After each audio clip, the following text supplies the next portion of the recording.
ADC ভোটের মুখে শাসক দলীয় শরিকের গন্ডাছড়া প্রচার সভায় স্থানীয় জনগণের উচ্ছ্বাস লক্ষ্য করা যায়। বলা বাহুল্য যে আসন্ন এডিসি নির্বাচনকে সামনে রেখে রাজনৈতিক তৎপরতা ক্রমশ জোরদার হচ্ছে পাহাড়ি এলাকাগুলিতে। সেই ধারাবাহিকতায় ধলাই জেলার গন্ডাছড়া মহকুমার চৌকিদার পাড়া আইপিএফটির উদ্যোগে এক প্রচার সভা অনুষ্ঠিত হয়।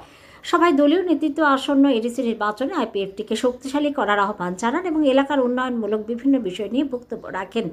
এদিনের সভায় তিপ্রা মথা দল ছেড়ে মোট 12টি পরিবারের 30 জন ভোটার আইপিএফটি দলে যোগদান করেন। নবাগতদের হাতে দলীয় পতাকা তুলে দিয়ে বরণ করে নেন আইপিএফটি গন্ডাছড়া মহকুমার সভাপতি চরণ বাঁশি ত্রিপুরা এবং ডম্বুর নগর আরডি ব্লকের বিএসসি চেয়ারম্যান প্রেম সাধন Tripura.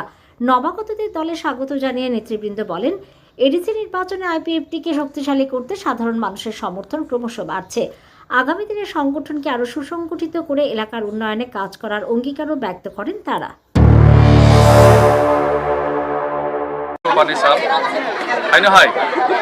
ini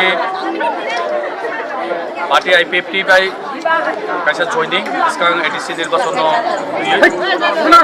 aro ini joining program ebong chini prochar sabha o sabhago ini ani loge tongo chini division president ani takun chorombashi tripura ebong loge tongo IWFT president secretary unity president secretary ebong artisani jara netritto theke shuru khlaiye sang tini sekarang edisi nirbacon tuye prochar sabha চৌকিদার পাড়া সে নিনি Narayanpur বিশি jug ওরা তিনি 12 পরিবারনি 30 voter বিভিন্ন দল আকারে তিনি দল যোগদান খাইপেকা বিশেষ খাইয়ে ত্রিপুরা মথা এবং নিনি সিপিএমনি যে ভোটার রক তিনি দল সামিল